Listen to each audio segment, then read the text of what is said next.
სირთულებთან დაკავშირებით, რაც დღეს ჩვენს ქვეყანაში ხდება თქვენი აზრი. რა თქმა უნდა, ვისაუბრებთ წიგნებთან დაკავშირებითაც, რომელიც დღევანდელ რეალობას უკავშირდება, თუმცა თავდაპირველად მინდა რომ როგორც ფილოსოფოსმა შეაფასოთ დღევანდელი მდგომარეობა საქართველოში, გარდამტეხ, ასე რომ ვთქვათ, პერიოდს გადის. გავს თუ არა ის, რომ ჩვენი საზოგადოება რაღაცნაირად ამ სირთულეების ფონზე იწრთობა ნამდვილ საზოგადოებად, რომელსაც დემოკრატია და ნამდვილად უკეთესი ცხოვრება სურს და ღირსიც არის. დიდი მადლობა პირველ რიგში მოწვევისთვის, გაინტერესებთ იმას, რასაც ვფიქრობ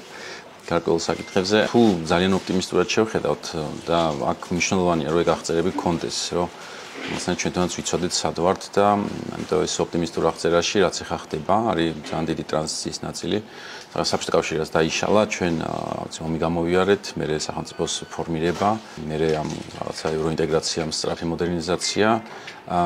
სამწუხაროდ რა დაგემალოთ წინაარჩენების შემდეგ, უბრალოდ უკანასკნელი რეჟიმის ცვლილების შემდეგ, წესით ეს აღარ უნდა გაგვევლო და სამწუხაროდ იგივე წესში შევედით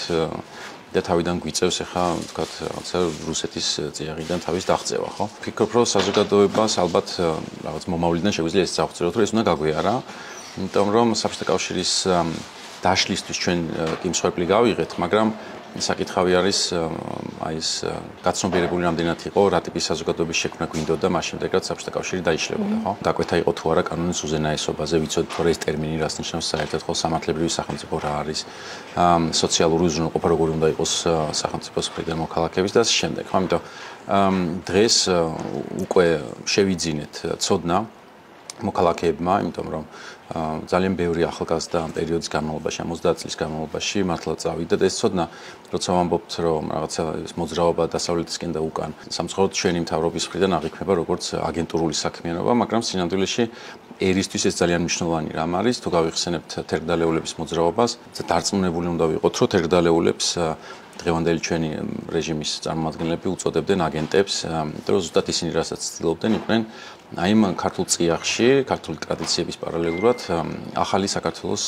დაბადებისთვის ხელის შეწყობა, ხო? ეს იყო ცოდნაზე დაფუძნებული საზოგადოების შექმნა და პრინციპში, რაღაც ევროპული საქართველოში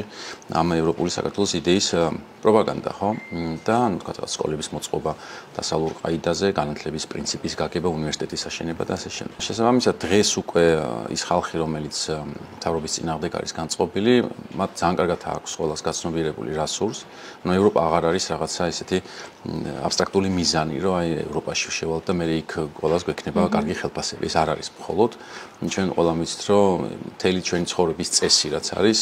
ზუსტად ევროპულ დასავლურ ცნობიერებას უკავშირდება და აქ არის ზუსტად თქვა თანასწორობის იდეის გაგება, თავისუფლების იდეის გაგება და ასე შემდეგ. ამიტომ ეს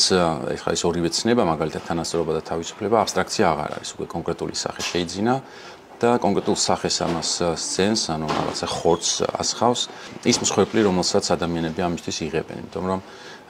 რაღაცნაირად ეგეც უნდა გავიაზროთ, რომ სამწუხაროდ კაცობრიობის ისტორიაში ყველა უფლება, რაც კი მოგვიპოვებია ადამიანებს, წინააღმდეგობის შედეგად გვაქვს მოპოვებული და თავში არავის არაფერი არ დაცემია, ხო? ამიტომ დღეს აი ამ თითო სიტყვაში, რასაც ჩვენ აქციაზე ვისმენთ, ან ციხეში ვისმენთ, ან ციხიდან, ან სასამართლოებზე ვისმენთ, ან ტყვეების ოჯახის წევრებისგან ვისმენთ, აიქ ჩანს უკვე ცალსახად, რომ ადამიანები მზად არიან დათმონ საკუთარ ჯანმრთელობა, შიმშილობის შემთხვევაში სიცოცხლეც კი, იმისთვის, რომ ის რაც იდეა არის, გახდეს რეალობა საქართველოში. ხო, ამიტომ აი ეს ბრძოლა რაღაცნაირად უკვე არის ახალი ფაზა არის, ასე ვთქვათ.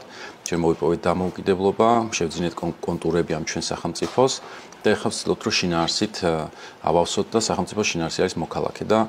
ვისურვებდი, რომ ნამდვილად ის მოქალაქეები, რომელსაც ჩვენ აქციაზე უყურებთ და წინააღმდეგობის მოძრაობაში უყურებთ, შეუძლებელი არ მოიხიბლო თითოეული მათგანით, ხო? ანუ აბსოლუტურად არ არსებობს განსხვავება ასაკს, სქესს და გემოვნებას შორის. მემარცხენე, მემარჯვენე ყველანი რაღაცნაირად გამოსჭვის გაგება იმ მიზნის, რაც ჩვენ ყველას როგორც ქართველებს ერთად გვაერთიანებს. მე მაინტერესებს თქვენი შეფასება რთული კითხვა, მაგრამ რაღაცნაირად მოვახდინოთ ის ფორმულირება. აი განათლება არის ძალიან მნიშვნელოვანი ადამიანისთვის, რომ თუნდაც ის მარტივად არ მოტყუდეს, მარტივად არ დამარცხდეს და რაღაცნაირი შინაგანი სიძლიერის შეგრძნება მოაქვს, ანუ ამ ცოდნას და განათლებას, ხომ? ეს თქვენ შემთხვევაშიც ალბათ არაერთხელ გიგრძნიათ, რომ თქვენ ეს რაღაც საფუძვლები რაც გაქვთ, ეს რაღაცა ძალას გაძლევთ. მე მაინტერესებს აი რა არის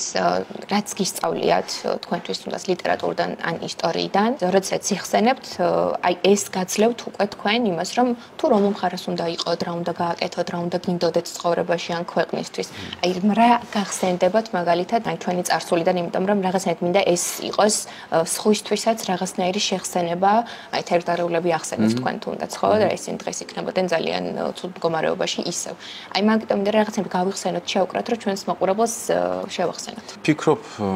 განათლებაზე მეტად რაც გვაცოცხლებს აქ ამ შემთხვევაში არის რა კეთილსინდისიერება უფრო მგონია, ანუ მართლა რომ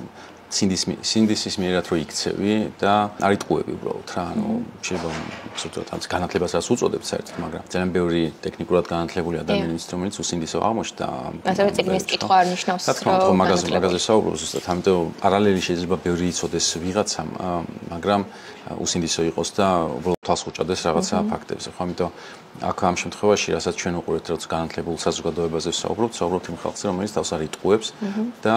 ყოფნის გამბედაობა, რომ ჭეშმარიტება თქვას უბრალოდ, ხო? და პრინციპში ყოველთვის ჭეშმარიტების და ამ გაბედულების სინთეზი არის ჩვენი კულტურის საფუძველი, რაც არის ქრისტიანობა, რომელშიც პირდაპირ იოანეს ახარება არის, სადაც საუბარია, რომ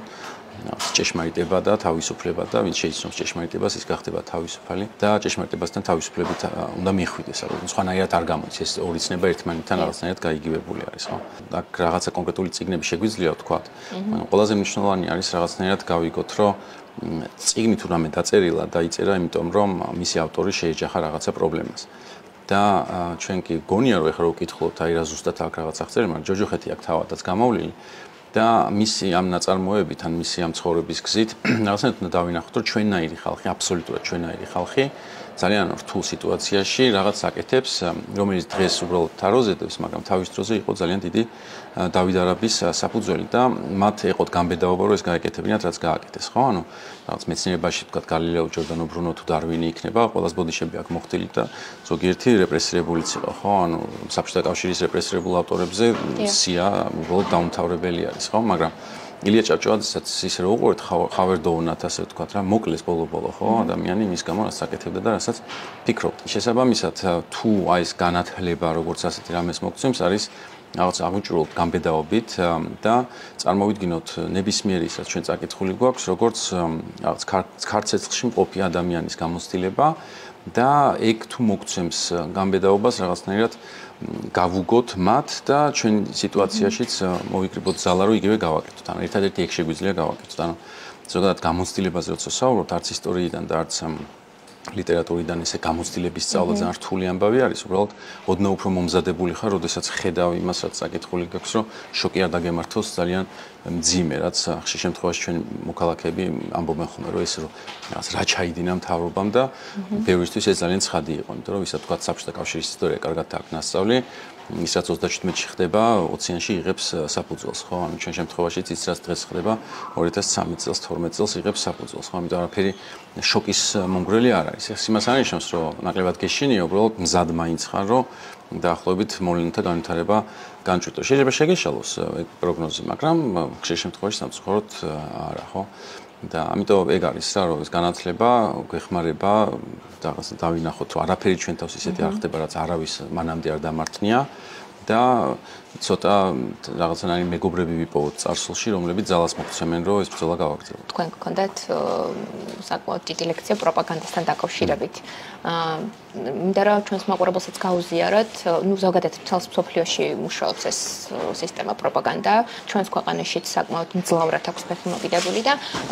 თუ შეგვიძლია ვთქვათ შევაფასოთ, აი განსაკუთრებით ყველაზე სისუსტე სად არის, ანუ სად მოქმედებს ყველაზე უფრო მეტად ეს პროპაგანდა, რის მსხვერპლად შეიძლება უცბად ჩვენს რაღაც მხრივ გავხდეთ ან გონებაში რაღაც ჩაილექოს და ჩვენ პირდაპირ ეს შეიძლება არ ვიყოთ, ვერ ხვდებოდეთ, მაგრამ ის რაღაცნაირად მოქმედებს შიშები და რაღაცა არასწორ აზრამდე მივყავართ ხშირად. ნებისმიერი ფენომენი საერთოდ რაც ჩვენს გარშემო არის დაკავშირებული სხვა ფენომენთან და ძალიან ჭირს ხოლმე რომ თქვათ პროპაგანდა დაიყვანო მხოლოდ ინფორმაციის გამცემსა და მიმღებს შორის რაღაცა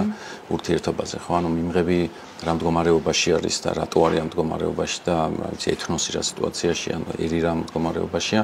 მაგას განოს რაც იმუშავებს ჩვენთან შეიძლება არ იმუშავოს გერმანიაში და სხვა. ამიტომ რაღაცა ნიუანსები არის, რომელიც სამწუხაროდ რუსეთმა უკეთესი ცალსახაა, ვიდრე ჩვენ ამ ხნის განმავლობაში ნაკლებად შევისწავლეთ ჩვენი თავი, შეიძლება ესე ითქვას.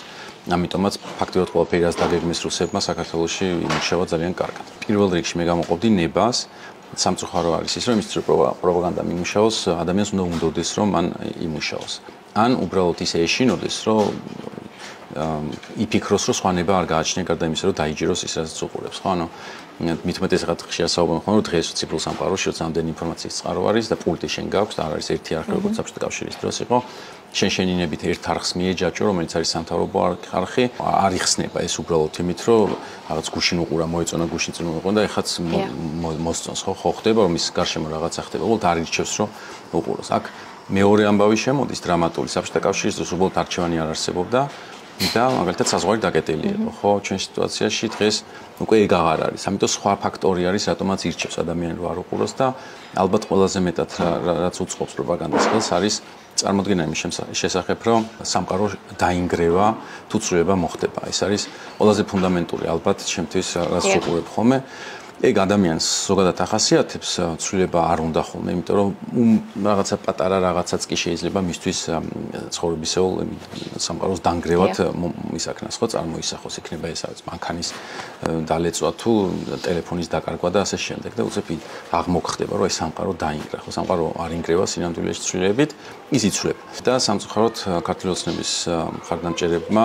რატომღაც დაიჯერეს რომ სამყარო რაღაცა ცვლილება თუ მოხდება მათ შორის პოლიტიკური სამყარო თავდაყირად დადგება არ დადგება ის შეიცვლება რა ვიცი აი ტრამპი მოვიდა კი სამყარო შეიცვალა შეიძლება რადიკალურად შეიცვალოს მაგრამ ცხოვრებას ვაგრძელებთ ხო როგორც 2012-ში ჩვენს გამოცდილება გქონდა და რაღაც საქართველოს მოქალაქეების დიდმა ნაწილმა ეს თავის თავზე იგრძნო როგორ ეშინოდა ცვლილების და როგორ ჩვეულებრივად გაგრძელდა ისევ ჩვეულებრივად არ გაგრძელდა ცუდად გაგრძელდა შეიძლება ბევრისთვის მაგრამ ყოველში ცოცხლები ვართ და ეხლა ველოდებით ახალ ცვლილებას ან მუშაობთ ახალ ცვლილებაზე ხო ეს შიში იმდენად ფუნდამენტური აღმოჩნდა პროპაგანდის მსხვერპლებისთვის ასე ვთქვათ ადრესატებისთვის რომ ისინი არჩევენ რომ რაღაც საკუთარი განსჯა და გონება მიუტანონ ხელებში იმას ვინც მათ ატყუებს ხო ამიტომ რაღაცა საკუთარ პასუხისგებლობას ვერ წავართ met ადამიანებს ესენი არ არიან დაბმული ხალხი რომელსაც მუშაობს პროპაგანდა ხო მაგრამ თავი რაც არის მსჯელობა და ანალიტიკა და სამწუხაროდ ყველაზე ცუდი არის ის რომ წესით და რიგით მაგალითად ჩვენთან სკოლაში სადაც მე ვასწავლი ისწავლება რიტორიკული ხრიკები როგორ უნდა მოატყუო ადამიანი ხო ნუ პირიქით ისწავლება როგორ უნდა მიხვდე რომ გატყუებენ და როგორ უნდა მოატყუო ხო არისტოტელი დამოყოლებული რომ დაწერა ეს ნაშრომი რიტორიკა იქ აქვს პირდაპირ ჩამოწერილი ხერხები როგორ ატყუებ რა უბრალოდ ხა ჩემ შემთხვევაში როდესაც უსმენ თქვა რეჟიმის წარმომადგენლებს ზუსტად იცი ხა რა გააკეთა ანუ რა ხრიკი გააკეთა ხრიკის მთელი არსი ის არის რომ ის იმდენად სწრაფად და უცაფრთხილო შეიძლება ვერ გაშიფრო და ამიტომ გონია რომ სიმართლე არის რა ხო და საკმარისი არის უბრალოდ რომ ჩაიჭირო რომ აი აქ მოხდა ახლა ტყუილი მე უკვე ჟურნალისტებსაც ეხება სამწუხაროდ ბერტყულს არ ჩენენ ხოლმე მაგალითად რა ვიცი გეუბნია რაღაც ეკითხები რომ აი ხალხი galახეს და პასუხობენ რომ 7 ნოემბერს galახეს ხო ეს შეიძლება რა ვიცი პარალელი არის მაგრამ დღევანდელ რეჟიმის მიერ სამართლო ტაქსებში ხალხის ცემასთან არც სისასტიკით არ ივლება ეგ პარალელი და საერთოდ რა შუაში არის ხო ამიტომ იქვე უნდა უთხრათ რომ ფოკუსირდი და საერთაშორისო უცხოელი ჟურნალისტები ამას აკეთებენ ხოლმე გუშინ უსმენდი ზუსტად ახალი დანიშნული ერთ-ერთი პენტაგონი იმის წარმომადგენელი თეთრი სახლის რამდენჯერმე გამომეორა ჟურნალისტმა შეკითხვა ანუ სადა ფოკუსირება პირველად შეკითხვაზე და ბოლოს უთხრა რომ კარგით ამცემთ პასუხს გადავიდეთ შემდეგ შეკითხვაზე და ეგ მაინც უნდა დააფიქსირო რომ ადამიანმა სადა თავის აიგება და ეს მაყურებელს დაეხმარება რომ მიხვდეს რომ თურმე არ გაცა იმიტომ რომ თუ შეარჩენ ამ ტყუილს ისე ჩანს რომ აი პარალელი იყო ეგ პასუხი რაც არასწორია ამიტომ ფიქრობ რომ ეხა რაც უნდა გავაკეთოთ არის აი ამ ტექნიკების რაღაცნაირად მაქსიმალურად ბევრ ადამიან და უნდა მივიტანოთ რომ უფრო შეიარაღებულები ვიყოთ თავდაცვა შეგვეძლოს როდესაც გვატყუებენ. მაინტერესებს თქვენი შეფასებით აი როგორ ხდება ხოლმე რომ ზოგჯერ ლიტერატურა რომელიც წინა საუკუნის იყოს ან რაღაცა დიდი დრო გვაშორებდეს ავტორის ასე რომ ვთქვათ დროს დაწერილი ნაწარმოებიდან ან დღესაც რომ ისევ აქტიური არის ან რაღაცა თითქოს დროში მოგზაურობას გავს არ ვიცი წინასწარმეტყველური არის ეს ყველაფერი მაგრამ თუ უბრალოდ მთელი სამყარო მართლა და განსაკუთრებით ჩვენი ქვეყანა რაღაცაზე ბრუნავს და სულ ერთი და იგივე პრობლემის ქვეშ რო ვარ და ეს ნაწარმოებებიც ზოგჯერ ერთ-ერთში რო ემთხვევა აი იმ სირთულებს რაშიც აი ხო ვიმყოფებით როგორც ჩვენ ასევე თითქმის მთელი სამყარო ხო ანუ რა ფსიქოლოგიურად სხვადასხვა პასუხები შეიძლება იყოს მაგაზე რომ რაღაცა არქეტიპული ისინი არსებობს ჩვენთან წიაღში შინაარსები რომლებიც მე სხვადასხვა ფორმით ავლენს საკუთარ თავს ან შიშები რომლებიც შიში ფუნდამენტური ამბავი არის და უბრალოდ სხვადასხვანაირად აღწერს სხვადასხვა ადამიანი სხვა სიტყვებით გადმოცემს მაგრამ კი კი, ანუ რაღაცა ნარატივები მეორდება, შეიძლება ითქვას, რომ რაღაც ადამიანის ჩემთვის ადამიანის მიერ განვლილი გზა არის, რასაც სიღრმიდან დასრულებამდე გადის, ალბათ სიკვდილამდე, რომელიც ყველაზე ხშირად განმეორებადი ამბავი არის. შეიძლება ეს ამ სიკვდილის შიშით არის გამოწვეული, რომ რაღაცნაირად გინდა რომ ადრესინგი გაუკეთო და თქვა, რომ აი ამაზე ვერ ვივიწყებ, რომ უნდა მოვკვდე და მინდა რომ რაღაცნაირად დავწერო. ანუ თქვა გაზდის პროცესი ან რაღაცა წინააღმდეგობის დაძლევის პროცესი, ყველა ერთი და იგივე არის. ანუ რაღაცნაირად უნდა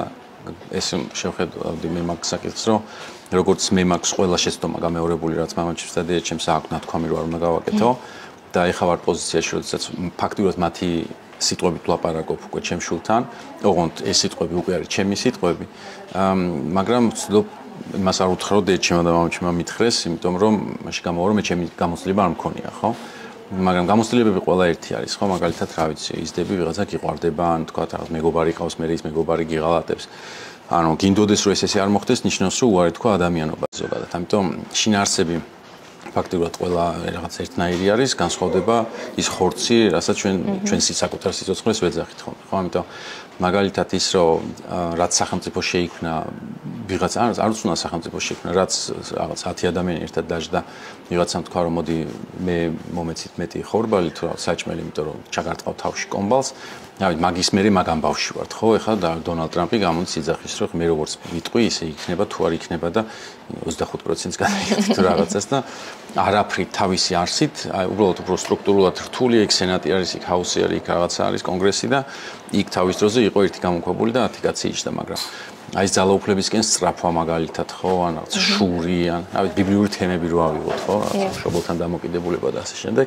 ყველაფერი ფუნდამენტურად ადამიანური არის რა. თან ერთდროულად სამწუხაროდ არის, ან თუ ჩვენ გვინდა რომ ამაზე უარი ვთქვათ, მაშინ რაღაცა რობოტობოლზე უნდა წავიდეთ და ვთქვათ, რომ მე მინდა ისეთი სამყარო, სადაც შეცდომებს აღარ დაუშვებთ, იმიტომ რომ ყველა შეცდომა მანამდე დაუშვა ვიღაცამ, და ამით ადამიანობაზე უარს ვამბობ და უფრო უახლოვდებთ რაღაცა ცხოველურ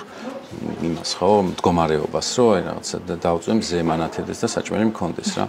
იმიტომ რომ სამწუხაროდ თუ რამე გაზრდა არსებობს, ზუსტად ამ ტკივილით და რაღაცა წინააღმდეგობებით პრობლემები იწერება ადამიანს. სამწუხაროდ ისევ შენ უნდა შენი გაიარო, თუნდაც იყოს იდენტური ის რაც გაიარეს მათ რა. ისევ სამწუხაროდ ვამბობ, მაგრამ ეს არის ადამიანური ცხოვრება. ასე ვინდა რომ გადავიდეთ წიგნების ნაწილში, სადაც შევპირდით ჩვენს მაყურებელს, რომ ვურჩევდით რამოდენიმე წიგნს, რომელიც დღევანდელ რეალობასთან არის კავშირში, თუმცა სანამ გადავალთ, მანამდე მე მინდა რომ გაჩვქოთ წიგნი ბიბლუსისგან. ძალიან დიდ ხანს ვარჩევდით, რა უნდა გვაჩვქებინა თქვენთვის, იმიტომ რომ გვიგონა რომ მთელი ბიბლუსი საკითხული გაქვთ. და მოკლედ ავარჩიეთ რობერტ გრინი, ცდუნების ხელოვნება, ძალიან საინტერესო წიგნია. იმედი გვაქვს რომ კარგ დროს გაატარებთ ამ წიგნთან ერთად. და ესეც გახდება რაღაცნაირი რეკომენდაციის მიცემი სხვებისთვისაც. და ასევე ჩვენს მაყურებელს მადლობა თქვენ პირიქით და ჯერ არ გემშვიდობებთ, რადგან მინდა რომ გადავინოსლოთ წიგნებთან და ჩვენს მაყურებელს რამოდენიმე ისეთი თავშესაქცევი წიგნი შევთავაზოთ, რომელიც აი ამ რთულ პერიოდში აპოვნინებს რაღაცნაირად ან ძალას, ან მიხვდება რომ ეს რაღაცა როდესაც ხდება ამ სამყაროში, ყოველთვის არის რაღაცა ძალა, რომელიც მას ყოველთვის შეეწინააღმდეგება და ასე რომ რაღაცნაირად წიგნი არის მართლა ძალა, ენერგია, იარაღი და ამ ყველაფერს სჭირდება პოპულარიზაცია. და დიდი მადლობა მინდა გადაგიხადოთ თქვენისთვის, რომ ყოველთვის ვცდილობთ, რომ თქვენ სტუდენტებთან იქნებოდ ჩამოყალიბდნენ ჯანსაღ საზოგადოებად. ეს ყველაფერი კიდე წიგნს აუცილებლად მოაქვს ჩვენთვის. მოკლედ გადავინაცვლოთ. დავიდეთ. ძალიან მნიშვნელოვანია, კარგი წიგნები ვურჩიოთ ჩვენს მაყურებელს, რომელიც მართლა გამოადგებათ მათ რაღაცნაირად დღეს, რომ თავი ბეროდ უკეთესად იგრძნონ. პირველი ამ სიაში იქნება ორველის 1984 ყველა შემთხვევაში. იმიტომ რომ ეს არის ფაქტიურად სახელმძღვანელო იმ ვითარების რაში დღეს ვიმყოფებით. საუკეთესო აღწერა არის ტოტალიტარული სახელმწიფოსი და პრინციპში რუსული მმართველობა რაც არის დღესაც ჩვენთან მკვიდრდება, დაგვეხმარება მის გაგებაში. 1000-სახოვანი გმირი ჯოზეფ კემბელის იქნებოდა მეორე რჩევა ჩემი და მარკუს ავრელიუსის აზრები, ფიქრები გააჩნია ამ შემთხვევაში ეს ინგლისური წიგნია, მაგრამ ქართული თარგმანიც არსებობს ძალიან კარგი და და უფრო მეტიც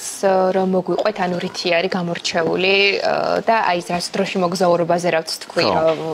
ყველაზე მეტად თქვენთვის რომელი წიგნი არის უფრო კავშირში. ეს სამი დღეს ყველაზე მეტად მართლა ეს სამი მათგება ხოლმე. იმიტომ რომ ეს ან როგორც თქვი ორველი